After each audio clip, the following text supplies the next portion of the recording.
ادع إلى سبيل ربك بالحكمة. السلام علیکم ورحمۃ اللہ وبرکاتہ.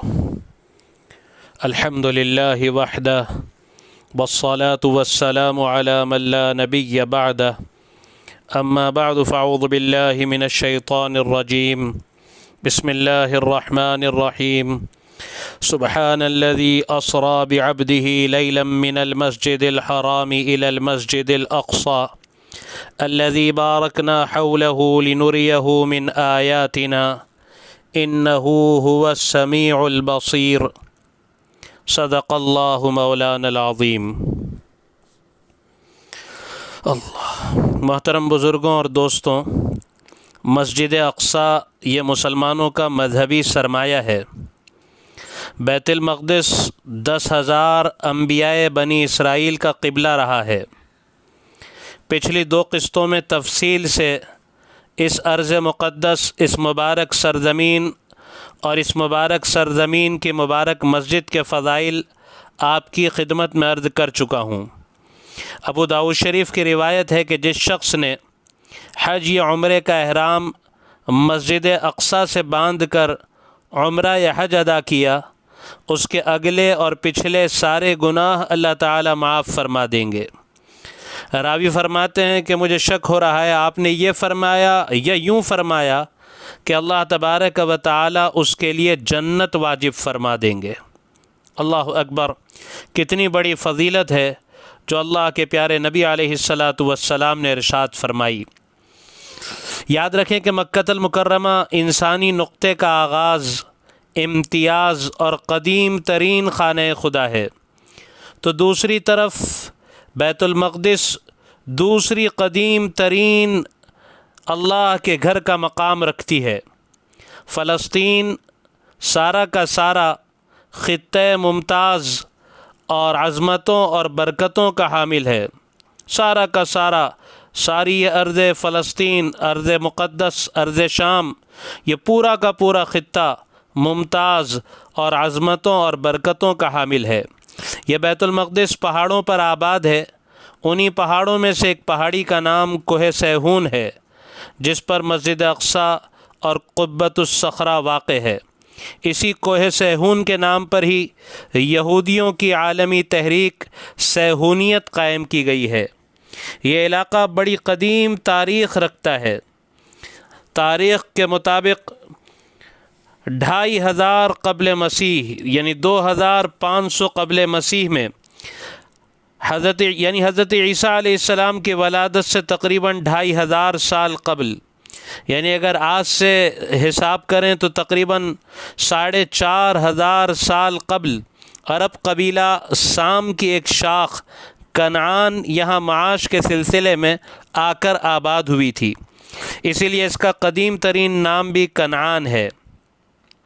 پھر آج سے تقریباً 4200 سال قبل یعنی 2160 قبل مسیح حضرت ابراہیم علیہ السلام کی عراق بابل میں ولادت باسعادت ہوئی، اور حضرت ابراہیم علیہ السلام نے بعد میں اس ارض مقدس شام کی طرف ہجرت فرمائی. اللہ تبارک و تعالی نے حضرت ابراہیم علیہ السلام کو 2 معزز اولادیں عطا فرمائیں. ایک حضرت اسماعیل علیہ السلام تھے جو مکہ المکرمہ میں آباد ہوئے، اور دوسرے چھوٹے بیٹے حضرت اسحاق علیہ السلام ہیں جو حضرت اسماعیل علیہ السلام سے 14 سال چھوٹے ہیں. وہ بیت المقدس میں آباد ہوئے. حضرت اسحاق علیہ السلام جب بڑے ہوئے تو حضرت ابراہیم علیہ السلام نے آپ کا نکاح اپنے بھتیجے کی بیٹی سے کر دیا، جس کا نام تاریخ کی کتابوں میں رفقہ بتایا جاتا ہے. اور پھر حضرت اسحاق علیہ السلام کو اللہ نے جڑوا 2 بچے عنایت فرمائے، 2 بیٹے عنایت فرمائے. حضرت اسحاق علیہ السلام نے ایک کا نام عیسو رکھا اور دوسرے بیٹے کا نام یعقوب رکھا. یہی حضرت یعقوب علیہ السلام ہیں جن کا لقب اسرائیل تھا، اور ان سے جو نسل دنیا میں پھیلی اسے بنی اسرائیل یا اسرائیلی کہا جاتا ہے. حضرت ابراہیم علیہ السلام اپنے بڑے بیٹے حضرت اسماعیل علیہ السلام کے ساتھ مل کر آپ نے بیت اللہ کی تعمیر فرمائی، اور ایک قول کے مطابق بیت اللہ شریف کی تعمیر کے ٹھیک 40 سال بعد اپنے چھوٹے بیٹے حضرت اسحاق علیہ السلام کے ساتھ مل کر ارض شام فلسطین میں مسجد اقصیٰ کی تعمیر فرمائی۔ یاد رکھیں، دنیا میں 2 خاندان تھے جن سے اللہ تعالیٰ نے ساری دنیا کی قیادت کا کام لیا۔ دنیا میں روز اول سے، پہلے روز سے دنیا کی امامت و قیادت کے لیے 2 مراکز قائم رہے۔ ایک مرکز قائم ہوا مکہ المکرمہ بیت اللہ الحرام، جس کی تجدید حضرت ابراہیم علیہ السلام کے ذریعے ہوئی، اور دوسرے مرکز کو بھی اللہ تعالیٰ نے حضرت ابراہیم علیہ السلام کے ذریعے آباد فرمایا، جسے ہم بیت المقدس کے نام سے جانتے ہیں۔ حضرت ابراہیم علیہ السلام کے بیٹے حضرت اسماعیل علیہ السلام سے اور ان کی اولاد سے بیت اللہ مکہ المکرمہ والے مرکز کی عالمی قیادت متعلق رہی، اور دوسرے چھوٹے بیٹے حضرت اسحاق علیہ السلام اور ان کی اولاد کے ذریعے بیت المقدس والے مرکز سے دنیا عالم کی قیادت ہوتی رہی۔ پوری تاریخ میں یہ دونوں مرکز 2 الگ الگ نسلوں کے ذریعے سنبھالے گئے۔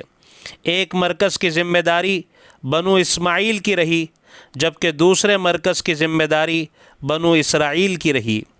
تاریخ میں اتار چڑھاؤ تو آتا رہا، لیکن مجموعی طور پر ان دونوں مرکزوں کی تولیت اور ذمہ داری ان 2 عظیم خاندانوں میں رہی۔ سیدنا ابراہیم علیہ السلام ان دونوں مراکز کے قیام کے بعد اور ان دونوں علاقوں کو آباد کرنے کے بعد آپ دنیا سے رخصت ہوئے، اور آپ کی قبر مبارک شہر الخلیل ہبرون میں ہے۔ یہیں پر ایک مسجد بھی تعمیر ہے جو مسجد ابراہیمی کے نام سے موسوم ہے، جس پر نصف قبضہ اب اسرائیلیوں کا ہے اور نصف قبضہ مسلمانوں کا ہے۔ بہرحال حضرت اسحاق علیہ السلام نے اپنی زندگی میں، اپنی حیات طیبہ میں بھی مسجد اقصیٰ کا خوب خیال رکھا، اور بالآخر آپ نے 180 سال کی عمر میں دنیا سے وفات پائی۔ حضرت اسحاق علیہ السلام کی قبر مبارک حضرت ابراہیم علیہ السلام کی قبر مبارک کے پڑوس میں بنائی گئی ہے، یعنی آپ اپنے والد ماجد کے پڑوس میں اسی ارض مقدس میں آرام فرما رہے ہیں۔ بہرحال بعض مورخین مسجد اقصیٰ کی تعمیر نو کو حضرت اسحاق علیہ السلام کے بیٹے حضرت یعقوب علیہ السلام کی طرف منسوب فرماتے ہیں۔ چنانچہ صاحب بدایہ والنہایہ حضرت ابن کثیر رحمۃ اللہ علیہ اور بعض دوسرے مورخین اس واقعے کو یوں تفصیلاً نقل فرماتے ہیں کہ حضرت یعقوب علیہ السلام حضرت اسحاق علیہ السلام کے بیٹے اور حضرت ابراہیم علیہ السلام کے پوتے ہیں، اور حضرت یوسف علیہ السلام کے والد ماجد ہیں۔ آپ کو یہ خصوصیت حاصل ہے کہ آپ کے والد بھی نبی ہیں، آپ کے دادا بھی نبی ہیں، نیز خود بھی اس اعلیٰ منصب نبوت پر فائز ہیں، اور بیٹے صاحبزادے حضرت یوسف علیہ السلام کو بھی اللہ تعالیٰ نے نبوت عطا فرمائی۔ اللہ تعالیٰ نے آپ کی ولادت کی خوشخبری حضرت ابراہیم علیہ السلام کو آپ کے والد حضرت اسحاق علیہ السلام کی ولادت کی اطلاع کے ساتھ دی تھی کہ گویا ہم آپ کو بیٹا اسحاق اور پھر اسحاق کو بیٹا یعقوب عطا فرمائیں گے۔ چنانچہ حق تعالیٰ ارشاد فرماتے ہیں کہ پھر ہم نے انہیں اسحاق کی اور اسحاق کے بعد یعقوب کی خوشخبری دی علیہم الصلاۃ والسلام۔ حضرت یعقوب علیہ السلام کا دوسرا نام اسرائیل ہے، جسے میں پہلے بھی ذکر کر چکا ہوں، اسی وجہ سے آپ کی اولاد بنو اسرائیل کہلائی۔ آپ کو اللہ نے یہ فضیلت بھی عطا فرمائی کہ بنو اسرائیل میں مبعوث ہونے والے تمام پیغمبر آپ ہی کی نسل میں ہیں۔ آپ کی والدہ آپ سے بڑی محبت فرماتی تھی، نیز وہ آپ کا نکاح اپنے بھائی کی بیٹی سے کرنا چاہتی تھی، اور یہاں کنعان میں کچھ حالات بھی ایسے پیش آئے کہ والدہ نے حضرت یعقوب علیہ السلام کو فوری طور پر اپنے ماموں کے پاس، یعنی اپنے بھائی کے پاس، حضرت یعقوب علیہ السلام کو اپنے ماموں کے پاس عراق کے شہر حران جانے کی ہدایت فرمائی۔ چنانچہ حضرت یعقوب علیہ السلام حران کے لیے روانہ ہو گئے۔ آپ نے اس سفر میں کچھ خواب بھی دیکھے اور بشارتیں بھی سنی، جس سے آپ بہت خوش ہوئے اور آپ نے منت مانی کہ اگر میں دوبارہ اپنے والدین کی طرف سلامتی کے ساتھ لوٹ آیا تو میں اللہ عز و جل کی عبادت کے لیے گھر بناؤں گا۔ پھر آپ طویل سفر کے بعد حران اپنے ماموں کے پاس پہنچ گئے۔ ماموں آپ کو دیکھ کر بہت خوش ہوئے۔ آپ کی خوب خاطر مدارات کی، نیز آپ نے وہاں قیام فرمایا۔ آگے چل کر آپ کے ماموں نے اپنی دونوں بیٹیوں سے یکے بعد دیگرے حضرت یعقوب علیہ السلام کا نکاح فرما دیا۔ یاد رکھیں اس وقت اس شریعت میں دو بہنوں کا ایک ہی وقت میں ایک ہی فرد سے نکاح ہو سکتا تھا۔ بعض مورخین لکھتے ہیں کہ حضرت یعقوب علیہ السلام کی 4 بیویاں تھیں جن سے اللہ تعالیٰ نے آپ کو اولاد کثیر عطا فرمائی۔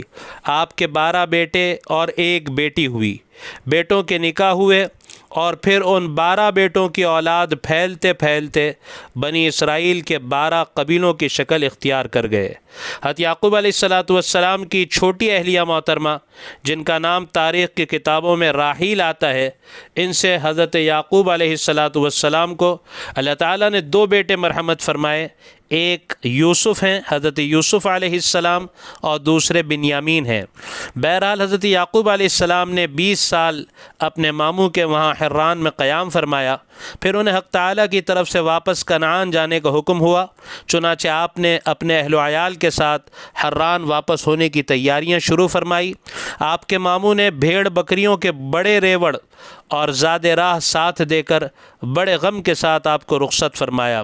جب آپ سلامتی کے ساتھ دوبارہ ارض مقدس شام اپنے مقام پر پہنچ گئے تو آپ کو اپنی منت اچھی طرح یاد تھی، چنانچہ آپ نے اس ارض مقدس پر یروشلم میں اپنے خیمے نصب فرمائے اور شقیم بن جمور سے اس کی زمین 100 بھیڑوں کے بدلے خریدی اور پھر اپنے بیٹوں کے ساتھ مل کر وہاں ایک عظیم عبادت گاہ تعمیر فرمائی۔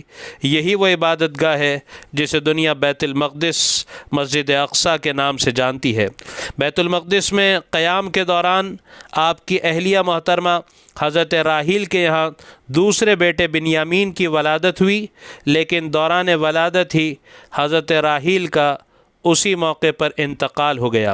حضرت یوسف علیہ السلام کی والدہ کے اس انتقال پر حضرت یعقوب علیہ السلام بڑے غمزدہ ہوئے اور وہیں بیت اللحم میں آپ کو سپرد خاک فرمایا اور آپ کی قبر کے سرہانے نشان کے طور پر ایک پتھر رکھا جو آج بھی حضرت راحیل کی قبر پر موجود ہے۔